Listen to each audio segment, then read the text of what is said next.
Marcus Aurelius wrote, "Frightened of change?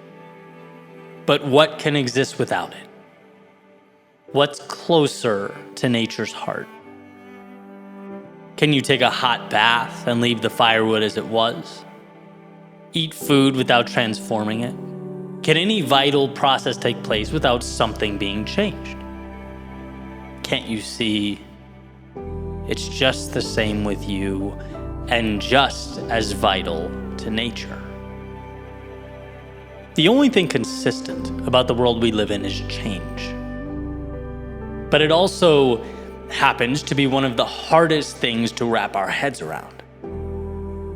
We want consistency. We want predictability.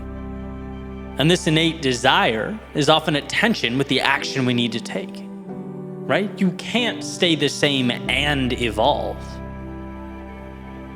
The Stoics often point to our impermanence as an incentive to grow, to live the lives we were meant to live. Because eventually the lights are going to turn off.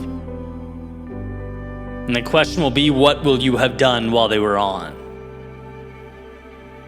I was talking to an entrepreneur recently, working on a new startup just out of college. And I said to him, "It's pretty amazing that you have the courage to do that, to take all those risks, to network, to hustle, to put yourself out there like you are. Be proud of that." As Jordan Peterson says, it's not nothing, right? It's a big deal.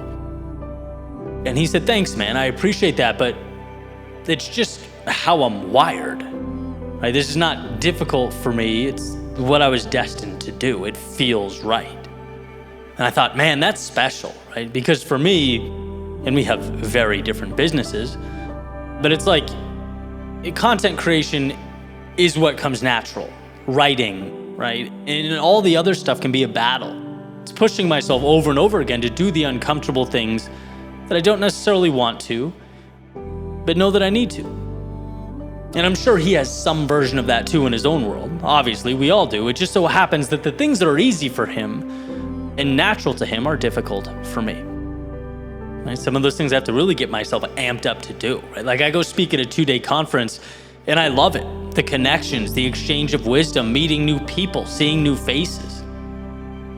But that's some high energy stuff, right? Being quote unquote on for that long. It's a muscle that I've worked pretty hard at. I've really focused on to grow. And when it's done, I have to totally decompress. I go MIA and write about it for a few days afterwards. It's just how I am.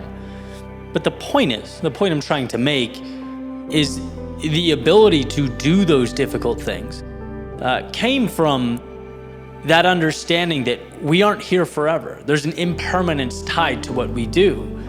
And to truly capture the beauty of life, we need to dive into that difficulty.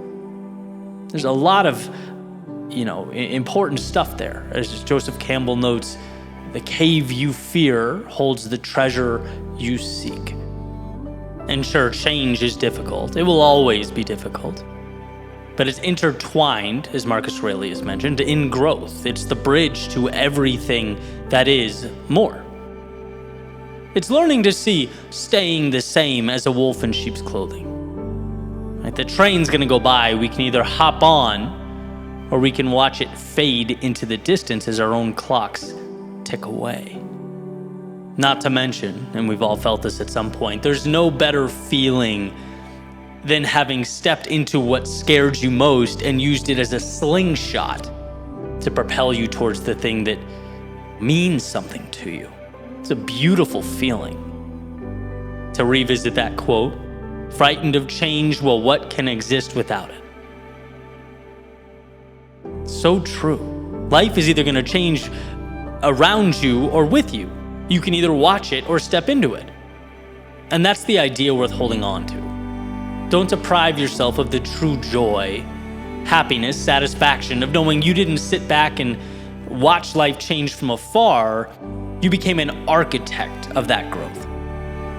The train of life is moving. The clocks of life are ticking. And to try and hold on to a moment in time is a fool's errand, right? Ride the now like it's a wave. Use the finitude of our time here as a reminder that in X many years, your time will have expired. And you'll have either climbed the mountain or stayed at its base worried. You'll have either followed your intuition or pushed it away in exchange for a temporary comfort. And maybe that's it. We don't want predictability, we just think we do. We just want to bottle up some consistency amidst a world that's always moving. Right? Not knowing that to move along with the world is the only way to find ourselves, to uncover what we were meant to do with our time and who we were meant to share our time with. At a certain point, the sun's going to set. And you'll have to ask yourself, did you hide in its shadows or did you bask in its light? Let it lead you to new paths with new adventures. Did you make an effort to step onto the stage that it illuminated for you? During your time here, the world changed. Did you?